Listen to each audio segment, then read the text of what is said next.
Hi, my name is Doug. I'm a disciple of Jesus Christ. I would like to share my journey with you from Christian to disciple. What I'm about to tell you might be challenging. It might even offend you. But please don't be offended. If your Christian walk is boring,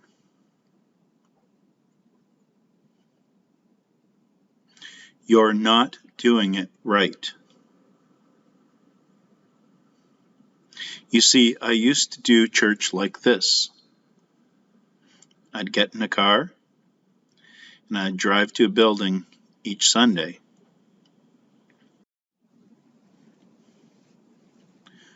Inside the church, someone far more talented than me would lead us in song.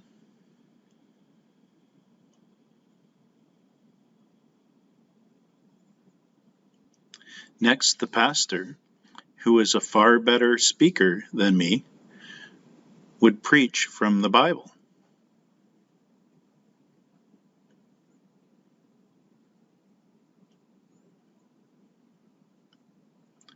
To keep us all interested, the pastor would preach really well. But sometimes this still happened.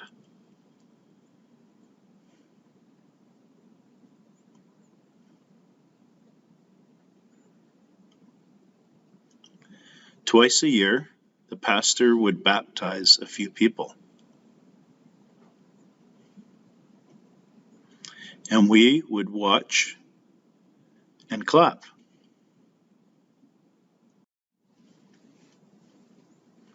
So why was I so bored? I was sure there must be something more. Sometimes I would read Christian books with new ideas and doctrines, and that would help for a little bit.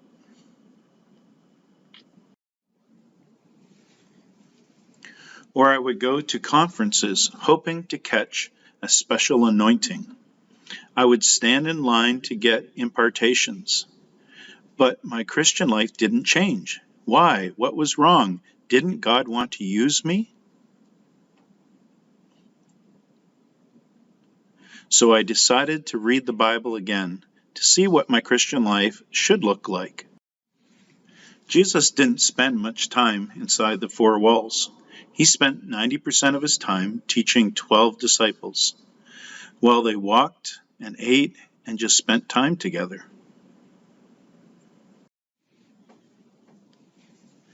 Jesus didn't teach like this.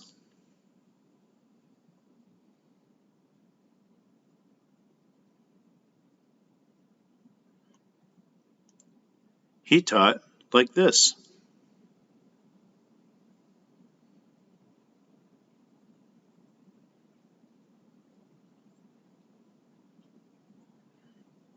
And this.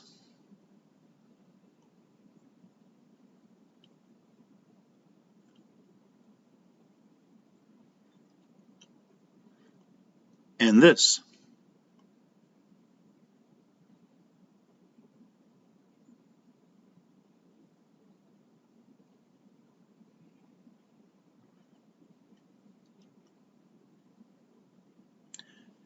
Jesus healed the sick, and then commanded his disciples to do the same.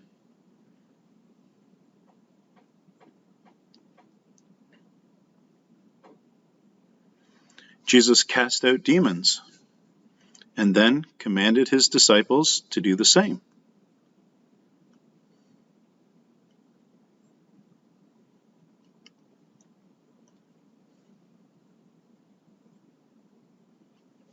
Then it dawned on me.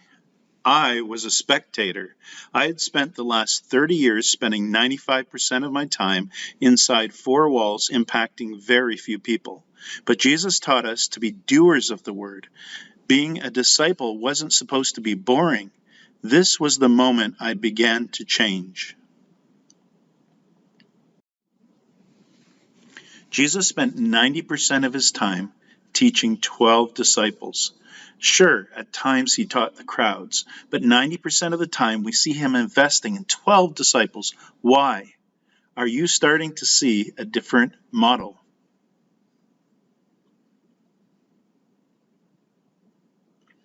Here is a shocker.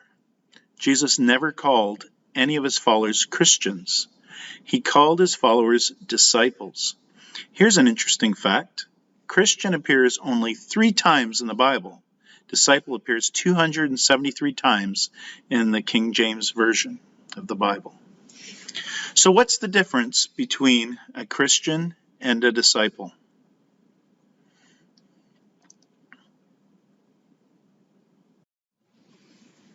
Here we see the traditional Christian model.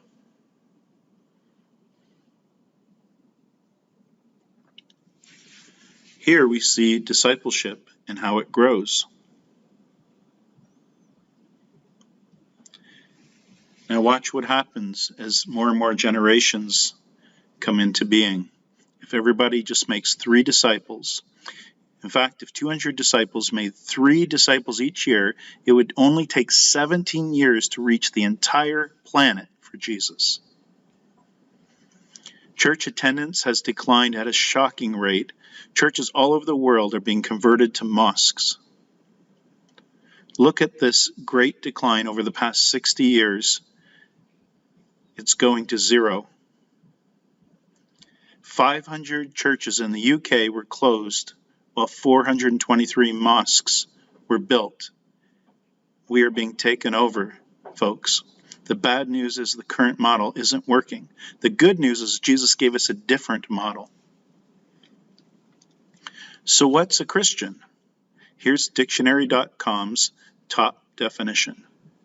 A person who believes in Jesus Christ. Makes sense, right? We call ourselves believers. But what's a disciple? In English, the word that best describes a disciple is an apprentice. So we're actually to be apprentices of Jesus. An apprentice does what his or her master does. Jesus made disciples.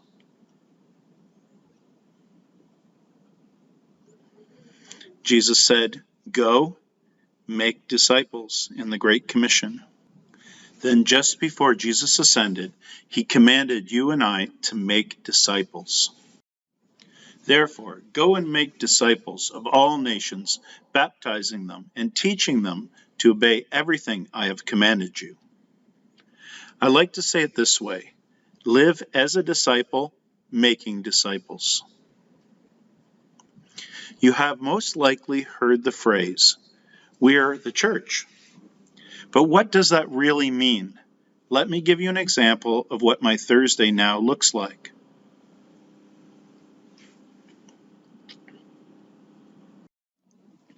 Some disciples and I pile into a car. We're excited with anticipation of what God might do that day. We sing worship songs. We read the Word. Hi everyone, we're having church. We're having church out on the road. It's great, awesome time. This is how we have church. Woo! Woo! This is church, guys. Mile. Take exit 176 for Middleville Road. Directions. Anyways, guys, we read the Word, we do worship, go heal the sick, eat together, have communion, same things that you do in a normal church service, but we go out and impact the world while we do it. Go be blessed and copy. Therefore humble yourselves under the mighty hand of God, that he may exalt you at the proper time, casting all your anxiety on him because he cares for you. Be of sober spirit, be on the alert. Your adversary, the devil, prowls around like a roaring lion, seeking someone to devour, but resist him, firm in your faith, knowing that the same experiences of suffering are being accomplished by your brethren who are in the world. After you have suffered for a little while, the God of all grace, who called you to his eternal glory in Christ, will himself perfect, confirm, strengthen, and something new. I've not got the rest of it. Woo! That's the word, boys. Sorry, and establish you. And establish you. Sorry, to him be dominion forever and ever. Amen. Woo! I love the last part. To him to be dominion forever and ever. Amen. I mean, isn't that amazing? Woo! Anybody else got anything? But he was pierced for our transgressions. He was crushed for our iniquities. The punishment that brought us peace was on him. And by his wounds we are healed. Wow. We're definitely demonstrating that one today. We jump out of the car and pray for the sick.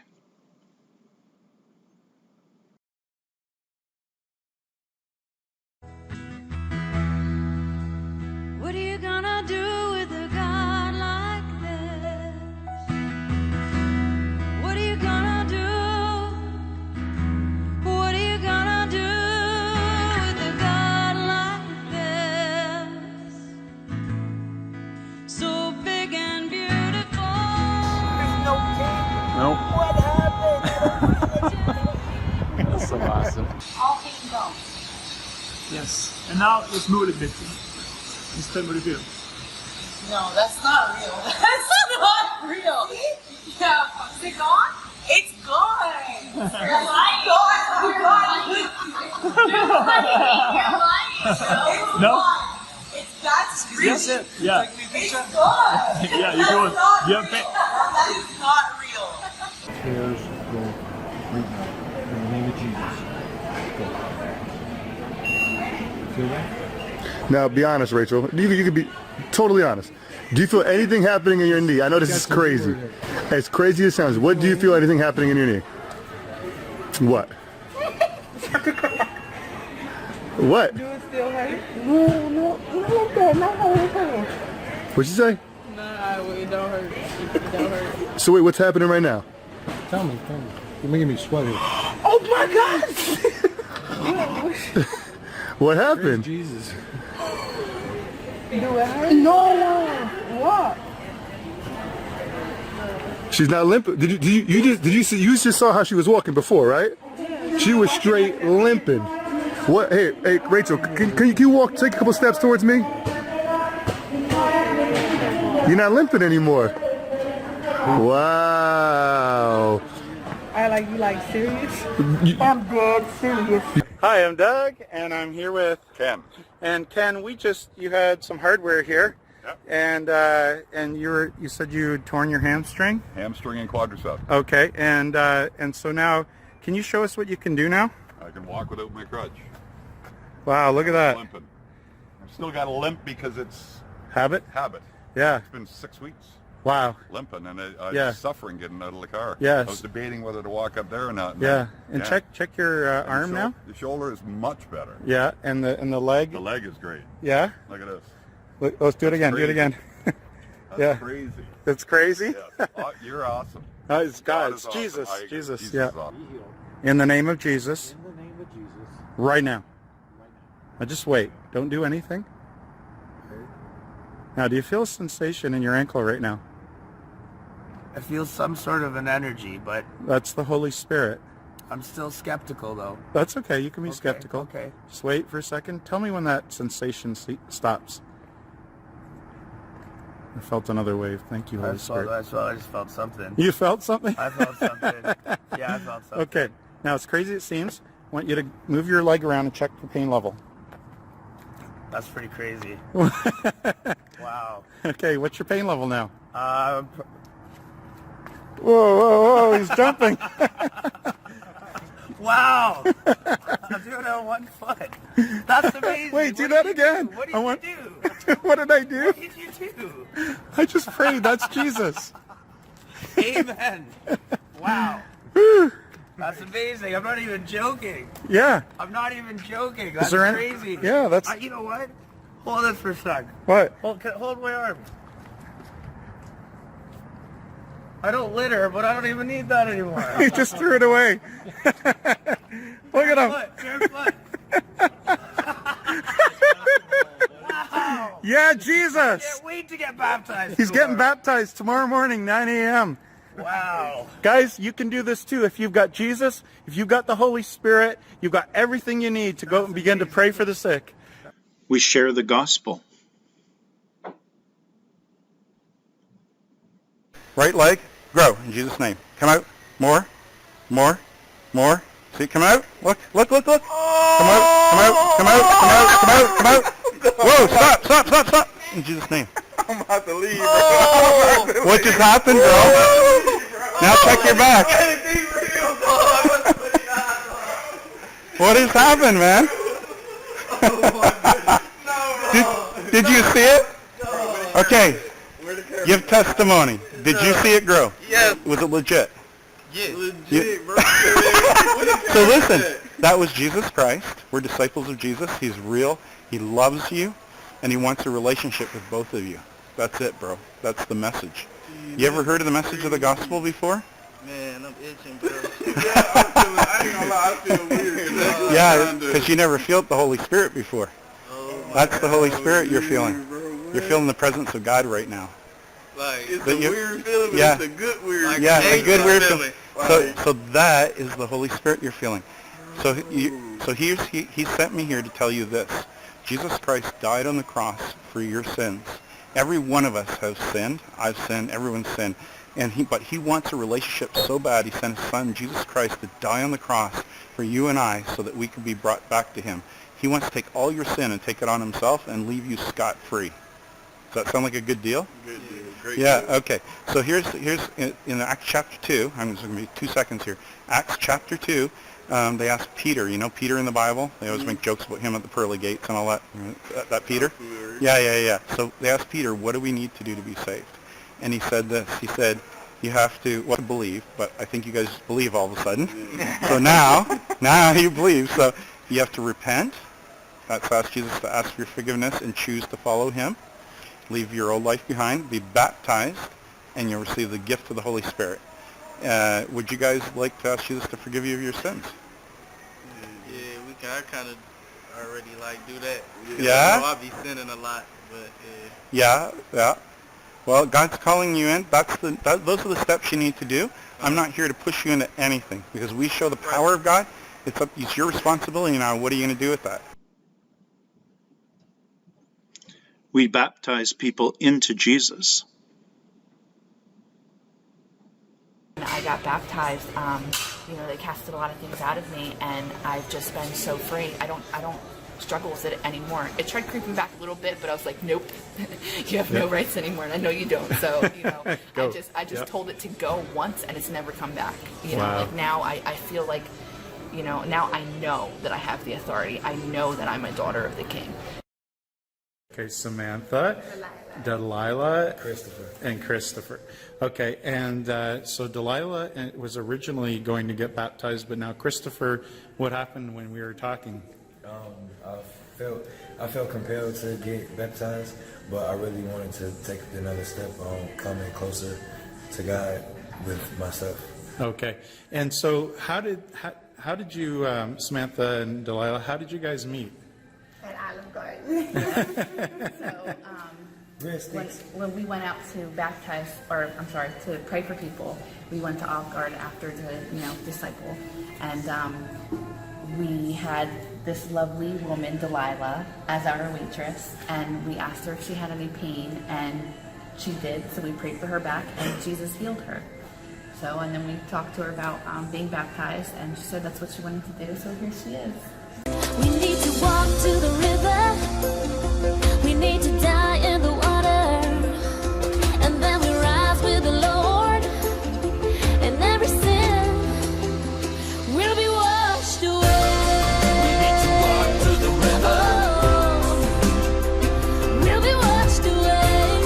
We need to die in the water. Oh, every sin will be washed away. We eat and fellowship together, and we have communion. Hi everyone, we're having a blast out here. We just came off the streets and we're here with the whole crew. Everybody say hi. And Shanaira and her brother are getting baptized next Thursday, and they're coming out on the streets. And we're having a really great time here. We just healed two waiters and waitresses or whatever, two waiters today.